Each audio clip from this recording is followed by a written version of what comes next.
2 Samuel 5 vers 22. Toe die Filistyne weer opruk en die spooklaagte binneval, het Dawid die Here geraadpleeg. Die Here het gesê, moenie optrek nie, draai na hulle agterhoede toe en val hulle aan reg oor die melkbosse. Wanneer jy 'n geritsel in die toppe van die melkbosse hoor, moet jy blitsvinnig aanval, want dan trek die Here voor jou uit om die kamp van die Filistyne te tref. Dawid het gemaak soos die Here gesê het en die Filistyne van Geba af tot by die ingang van Geser verslaan. Wow, ongelooflike gedeelte hierdie. Dawid is nou die nuwe koning van Israel en die Filistyne het nie gedink dat Dawid hierdie opponent vir hulle sal wees. Hulle was gewoond aan Saul, maar nou kom Dawid en Dawid is anderste. Ons sien dit in hierdie gedeelte. Hulle het nie gedink God is aan Dawid se kant nie, so hulle was glad nie bang vir Israel nie. Nee, ons sal Dawid maklik kan oorwin. Ons is nie bang nie. Die bose het Israel gesien as 'n maklike teiken. Die magte van die duisternis het gedink ons kan Israel maklik oorwin. Dawid wys hier sy afhanklikheid van God. Hy gaan na God toe en sy sê, Here, wat moet ek doen? Hulle het die spooklaagte ingeval. Vroeër in die hoofstuk sien ons hoe Dawid die eerste keer die Filistyne verslaan het, ook met die hulp van die Here, maar hier gaan hy weer na die Here toe en hy sê, maar Here, ek is afhanklik van U. Ek kan nie net in hierdie oorlog ingaan, instorm en sê, maar nou gaan ek wen want die Here is met my nie. Hy sê, Here, ek is afhanklik en ek kan net in vertroue in U kan ek hierdie oorlog aanvat. En soos God vir Dawid gesê het, moenie aanval nie. As die vyand kom, moet hulle nie net aanval nie. Wag vir my. En toe hulle die geritsel in die melkbosse se toppe hoor, toe weet hy, God gaan voor ons uit.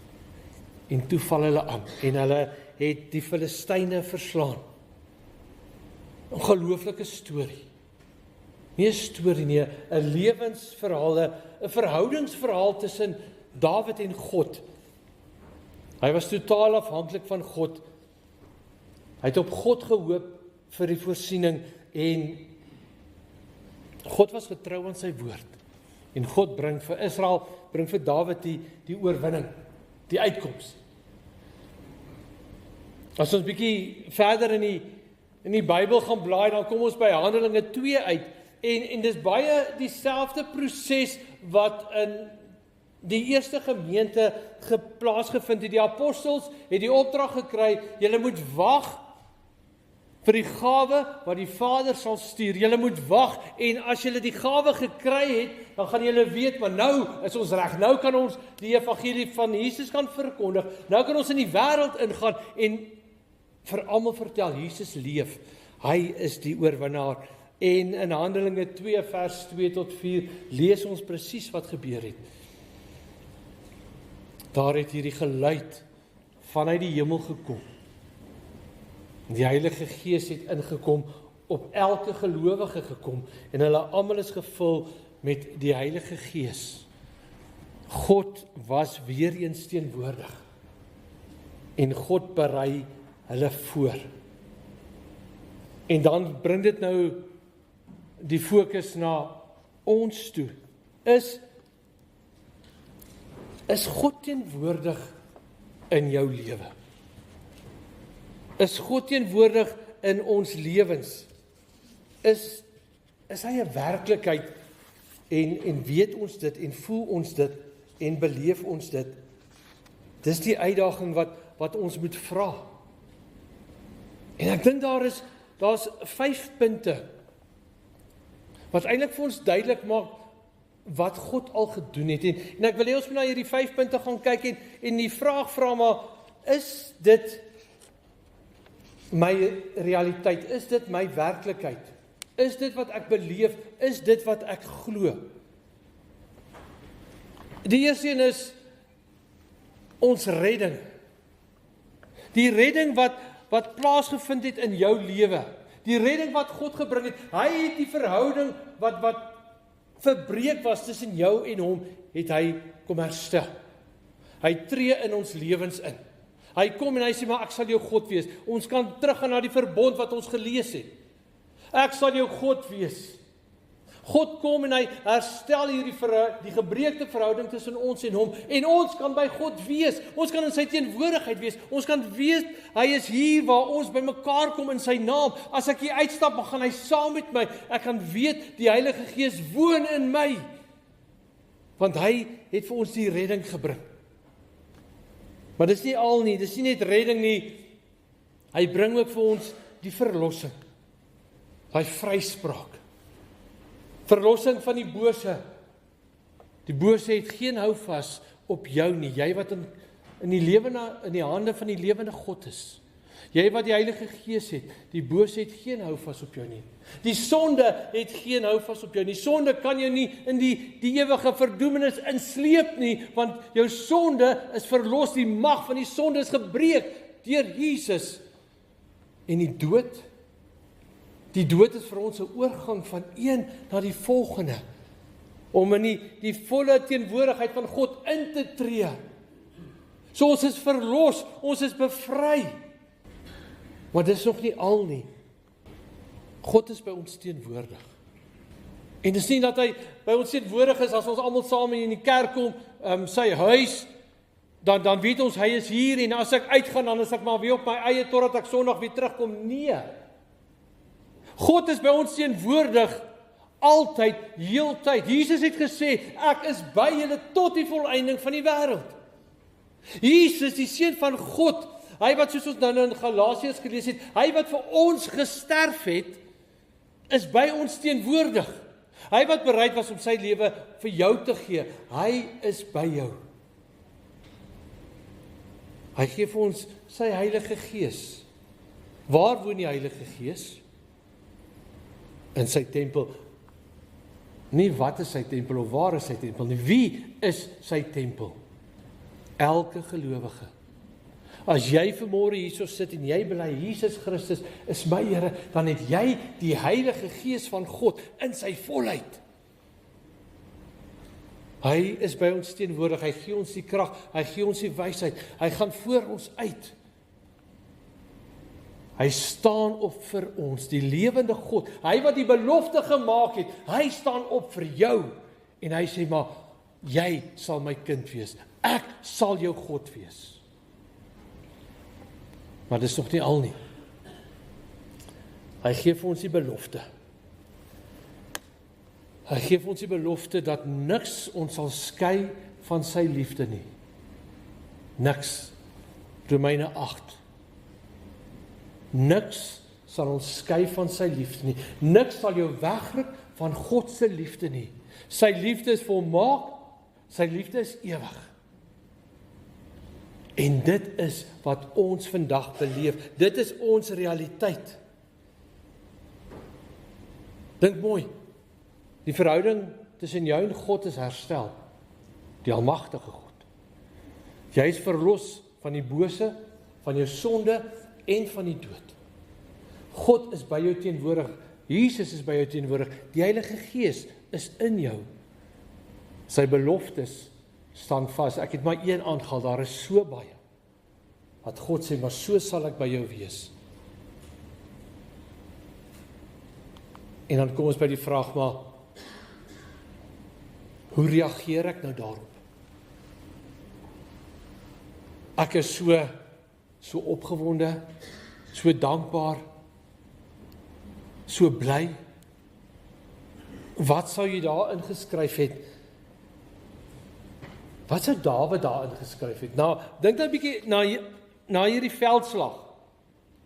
Na dit wat hy beleef, toe hulle nou teruggekom het, nadat hulle nou die Filistyne van Geba af tot by Geser verslaan het, toe hulle nou terugkom, en hulle het nou, verskoon Engelse debriefing, wat het hulle vir mekaar gesê? Het jy die geritsel in die bome gehoor? Ja, dis hoe God voor ons uitgegaan het. Het jy gesien hoe het ons die oorwinning behaal in sy naam? Ek dink hulle was so opgewonde oor hierdie gebeurtenis wat God vir hulle gedoen het. Wow! Kyk wat het gebeur. Ons Here het vir ons die oorwinning gegee. Ons het die Filistyne verslaan. Totaal, want God was by ons.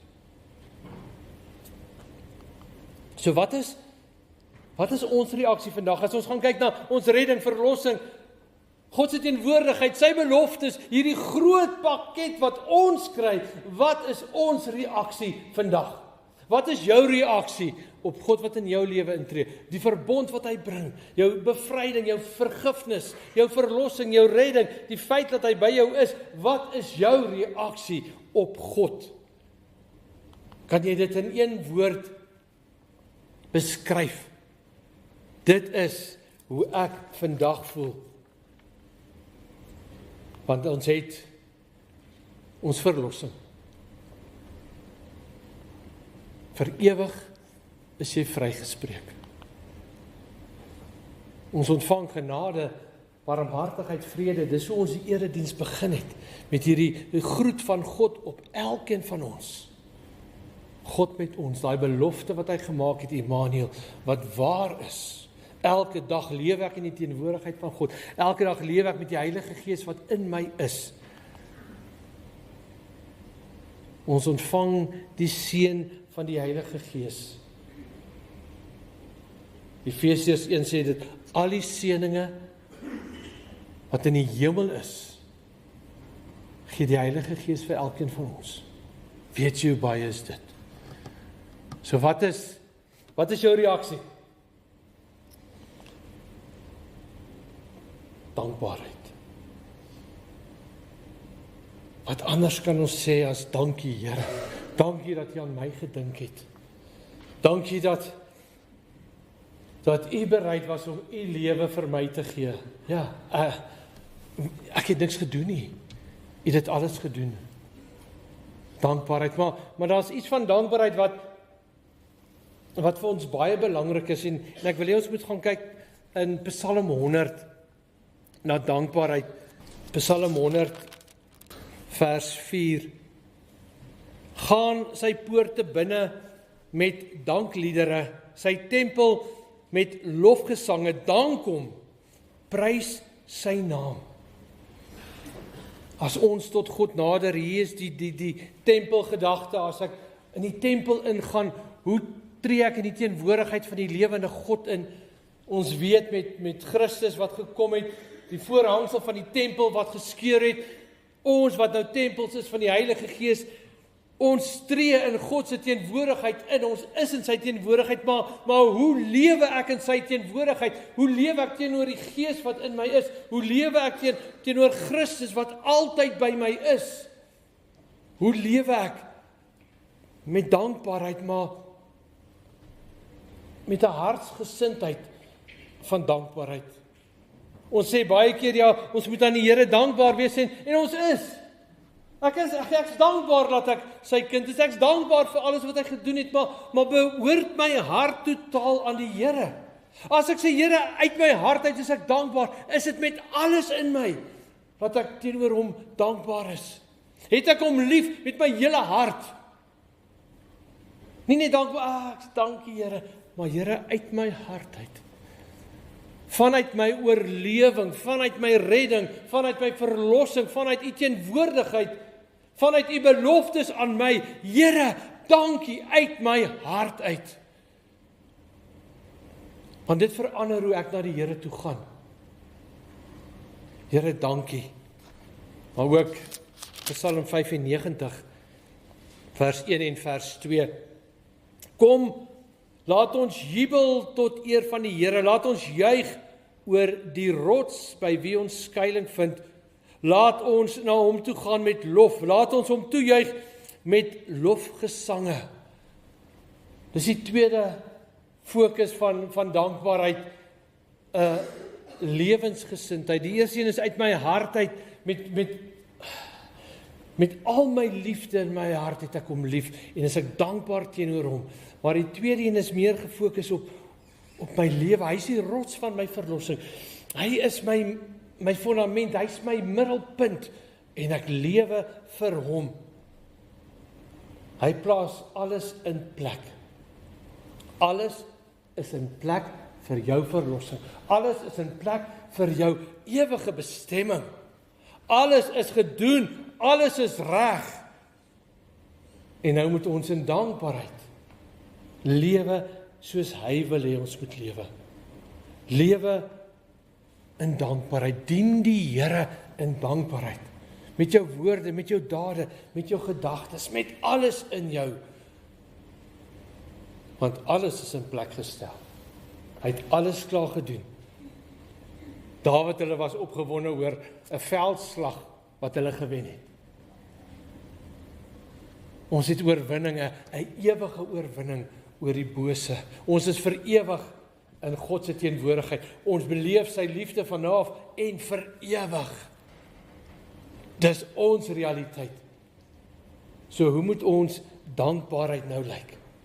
Hoe moet ek reageer teenoor die Here? Dankbaarheid, hart en lewe. Met alles in my. Met alles in my. Is ek dankbaar teenoor die Here. My hart verander. My lewe verander. Want God het klaar alles verander, sodat ons aan hom kan behoort. Ons het gesien hoe tree God na so 'n klein dogtertjie toe. Hoe maak hy 'n belofte, verbond aan haar. Hy tree na elkeen van ons toe, na elkeen van ons toe. En hy sê, maar ek het vir jou alles in plek geplaas. Jou redding, jou verlossing. Ek gee vir jou my belofte. Ek is by jou. Altyd. Want ek is jou God. Amen. Kom ons bid saam.